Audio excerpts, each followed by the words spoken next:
अस्सलाम वालेकुम वरहमतुल्लाहि वबरकातुहू। अल्लाह ताला आप सबको हमेशा अपनी रहमतों के साए में रखे। क्या वाकई बेज़ुबान जानवर अफवाह टलवा सकते हैं? आज की मैं इस वीडियो में आपको चंद जानवरों के वाक़यात बयान करूंगी, जिससे आपको पता लगेगा कि किस तरह जानवरों की दुआएं और बद्दुआएं हमारी ज़िंदगी को मुतासिर करती हैं। पहला वाक़या एक कर्नल का है। एक कर्नल के घर में बिल्ली ने बच्चे दिए। इनकी बेगम साफ़ सुथरी और सलीकामंद मिजाज की थी। बिल्ली का मिजाज है, कभी बच्चे हिफाजत के घर से इधर लाती, कभी उधर लाती। इसे खतरा होता कि मेरे बच्चों को कोई उठा कर न ले जाए। इसी खतरा के पेश नज़र वो अपने बच्चों को हमेशा उल्टती पलटती रहती थी।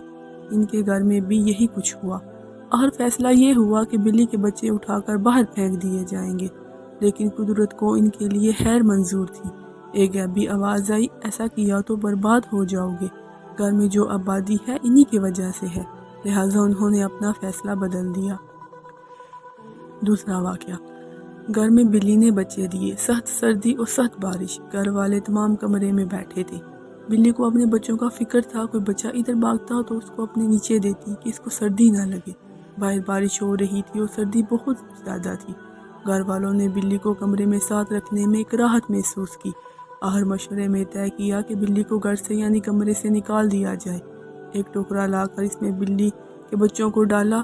घर के कोने में दरख्त था, इसके नीचे रख दिया। साथ सर्दी बारिश, दरख्त टपक रहा था। बिल्ली बच्चों को छोड़कर कहाँ जाती? खुद ऊपर होती, चीखती, बच्चों को अपने नीचे करती। बारिश मुझे लग जाए लेकिन बच्चे ना भीगे। बच्चे भी चीख रहे थे, लेकिन थोड़ी ही देर में बच्चों की आवाज़ें कम होना शुरू हो गई और बिल्ली के चीखने की आवाज़ें बढ़ गई।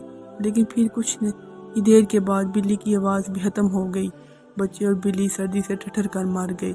इधर बिल्ली की आवाज़ें ख़त्म हुई, उधर छत गिरी और घर के तमाम अफराद ख़त्म हो गए। हालांकि छत मजबूत थी, बज़ाहिर कोई आसार नहीं थे और अमूमन बारिशें इससे भी ज़्यादा आती थी। बाद में पता चला कि घर वालों को इस मासूम बेज़ुबान की वजह से मिल भी रहा था और बहुत कुछ बचा भी हुआ था। तीसरा वाक़या, एक बूढ़े बाबा जी को फालिज हुआ। फालिज होने की वजह ये थी, चिड़ियाँ खेलती खेलती इनके मसल्ले पर आ जाती थी और कोई चिड़िया मसल्ले पर बीट कर जाती थी। उन्होंने एक पतली सी लकड़ी रखी थी, अगर कोई चिड़िया आई मारा तो चिड़िया वहीं मर गई। उन्होंने चिड़िया को उठाकर बाहर फेंक दिया। दूर बिल्ली बैठी थी, वो उठा के ले गई और खा गई। बस वो रात ही थी गुजरी थी कि सुबह फालिज हो गया और आज तक बिस्तर पर पड़े हैं। चौथा वाक़या, हमारे काबिल कदर बुजुर्ग कहने लगे, मैं हरम में गया, जब हतीम में जाना हुआ तो मैंने वहाँ एक बिल्ली को सजदा में पड़ा हुआ देखा। वो बहुत देर तक सजदे में पड़ी हुई थी। वो किसके लिए दुआ कर रही होगी? कौन होगा? किसके लिए बददुआ कर रही थी? किसके हक़ में फ़ैसले करवा रही थी और किसके हक़ में अजाब लाने का फ़ैसला? नाज़रीन, ये चार नहीं कहीं मज़ीद वाक़यात हैं। तमाम वाक़यात इस बात का ज़िंदा सबूत है कि बेज़ुबानों को तकलीफ़ देने या राहत देने से क्या मिलता है। आप खुद सोचें, ये तो बेज़ुबानों की सूरत हाल है। अगर किसी इंसान को राहत दें, इसकी तकलीफ़ कम करें और किसी की ज़रूरत पूरी करें, लेकिन शर्त यह है कि ऐसा शख्स जो किसी से मांगता ना हो, सड़कों चौराहों गलियों में इसकी ज़रूरत का खुद सोचे।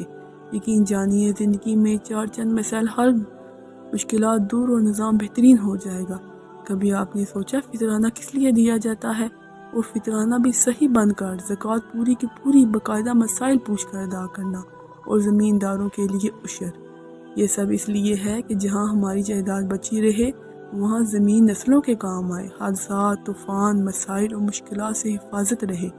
वहाँ हमारी ज़िंदगी में रोशनी, इज़्ज़त और वक़ार, शौकत बाकी रहे। आए हम आज के बाद बेज़ुबानों और इंसानों को भी राहत देने का फ़ैसला करते हैं, इंशाअल्लाह। मैं उम्मीद करती हूँ कि आपको मेरी ये वीडियो पसंद आएगी। इसी तरह की मज़ीद वीडियोस देखने के लिए प्लीज़ मेरा चैनल सब्सक्राइब करें। अल्लाह ताला मुझे और आप सबको ऐसी बातों पे अमल करने की तौफीक अता फरमाए। आमीन। जज़ाकल्लाह।